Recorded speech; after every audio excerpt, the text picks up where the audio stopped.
আসসালামু আলাইকুম viewers, HeshelerAkhyan আপনাদের স্বাগতম।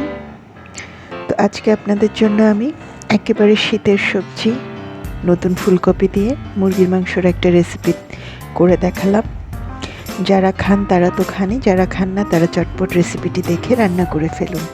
আশা করি রেসিপিটি আপনাদের অনেক মজা লাগবে। যদিও এখন সারা বছর সবজি পাওয়া যায়, আসলে সব কিছুই পাওয়া যায় বাজারে, তারপরেও শীতের আর সবজির যে টেস্টটা সেটা কিন্তু বছরের অন্যান্য সময় সবজিগুলোতে পাওয়া যায় না। আর সবজি স্বাস্থ্যের জন্য খুবই ভালো। ফুলকপি আমার ভীষণ প্রিয়। মুরগির এই রেসিপিটা আমি প্রায় করি, তবে এটা হচ্ছে ফুলকপির প্রথম দিকে যখন ওঠে বাজারে, নতুন ফুলকপিটা দিয়েই খুব মজা লাগে। আস্তে আস্তে যখন বড় হয়ে যায়, বড় বড় সারের ফুলকপিগুলো দিয়েও খুব একটা মজা লাগে না, দেশি ফুলকপিটা দিয়ে এটা মজা লাগে। বড় বড় ফুলকপি বা পরের দিকে যে ফুলকপি, তত আর একটা টেস্ট লাগে না সেটা দিয়ে।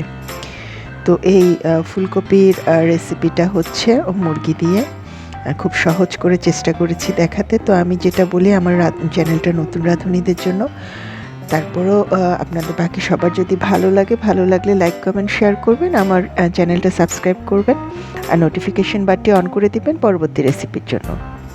চলুন রান্না শুরু করে। নিয়েছি হাড্ডি মাংস মিলিয়ে বেশ কিছু মুরগির মাংস, এখানে হাফ কেজির কিছু বেশি মুরগির মাংস আছে।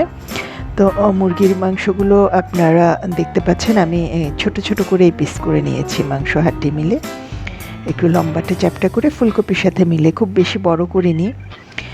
আর ফুলকপি নিয়েছি একটা, এটাও হাফ কেজির কিছুটা বেশি ছিল। আমি ধুয়ে পরিষ্কার করে খুব ভালো করে পানি ছড়িয়ে তারপর এরকম পিস করে নিয়েছি। ফুলকপির ভেতরে পোকা থাকে দেখবেন। এখানে নিয়েছি একটা বড় পেঁয়াজ, চাকচাক করে কেটে নিয়েছি 3টা টমেটো, এরকম আধা কাঁচা বলতে পুরো পাকেনি, আধা কাঁচা পাকা সেরকম কিছু ধনেপাতা, কাঁচামরিচ। আর বাকি মশলা আমি আজকে বাটা মশলা দিব। তো চলুন দেখি। প্যান গরম করে তেল দিচ্ছি, খুব বেশি তেল দিব না এখন।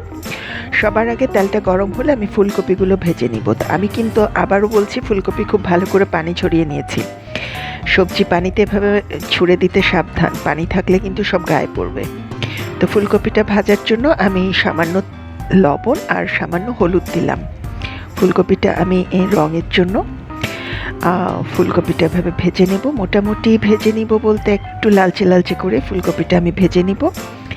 চুলার আঁচ মিডিয়াম থেকে হাই থাকবে, ছেড়ে যাব না, পুড়ে যেন না যায়, কিন্তু লালচে করে আমি ভেজে নিব। 4-5 মিনিট লাগবে। 4-5 মিনিট এভাবে ফুলকপিটা যে দেখাচ্ছে, আমি 4-5 মিনিট ভেজে নেওয়ার পরে এরকম হবে, ফুলকপিটা লালচে হয়ে আসবে, তখন আমি এটা তুলে নেব। মিডিয়াম থেকে হাই হিটে ভাজতে হবে যেন ফুলকপি থেকে পানি না ছাড়ে। পানি ছাড়লে ফুলকপিটা নরম হয়ে যাবে, এটা কিন্তু শক্ত শক্ত থাকবে ভাজা ভাজা। তো পানি ছড়ানো মুরগির মাংসগুলো দিয়ে দিলাম। এটাও আমি সামান্য একটু লবণ আর হলুদ দিয়ে ভেজে নিব। এটাও একটু লালচে করে ভেজে নেব। চুলার আঁচ কমাবেন না, তাহলে কিন্তু মুরগি থেকেও পানি ছেড়ে দিবে। পানি ছাড়ানো যাবে না, চুলার আঁচটা বাড়ানো থাকলে পানি বের হবে না। মুরগিটাও 4-5 মিনিট ভেজে নেব। তো খেয়াল করে যেটা বললাম যে পুড়বো না, পানিও ছাড়াবে না, এভাবে সামনে থেকে ভেজে নেবেন, উল্টে পাল্টে দেবেন। আমি বুঝতে পারছি না বোঝা যাচ্ছে কিনা ক্যামেরায়, আমার পিসগুলো কিন্তু মুরগির লাল হয়ে এসছে।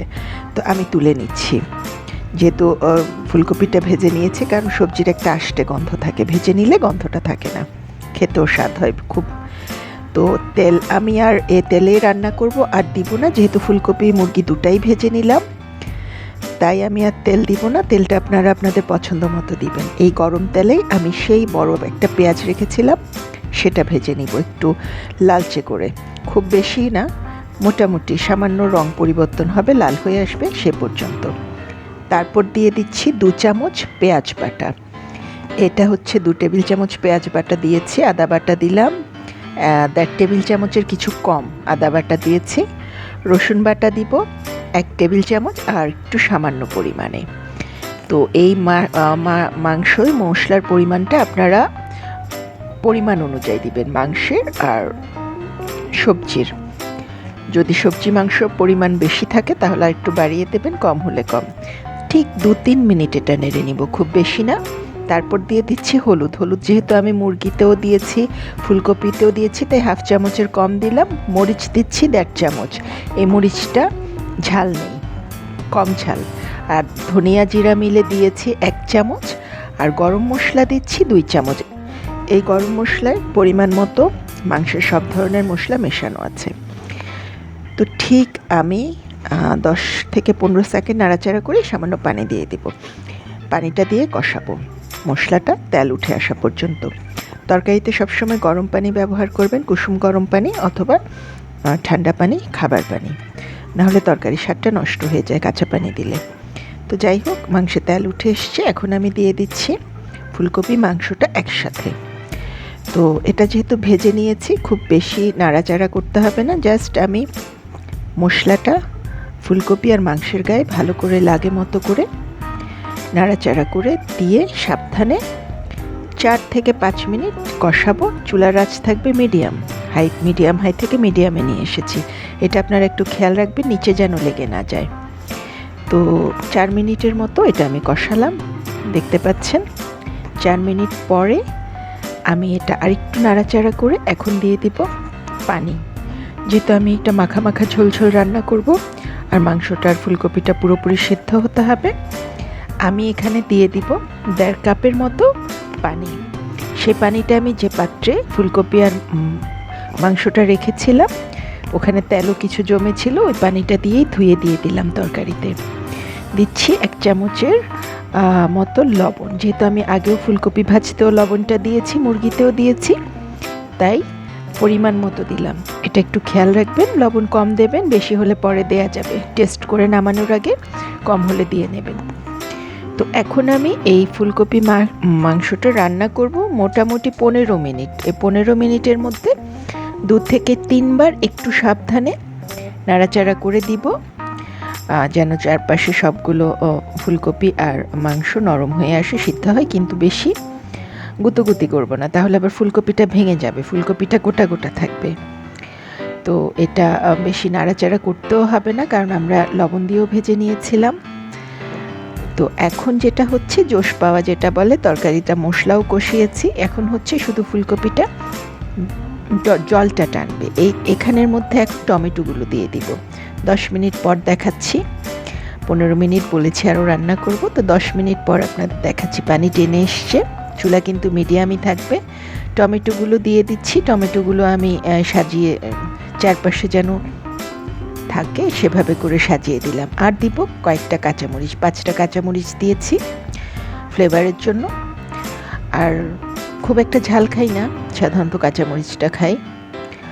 আর এর ফাঁকে বলে রাখি, আরও 5 মিনিট এটা আমি রান্না করব।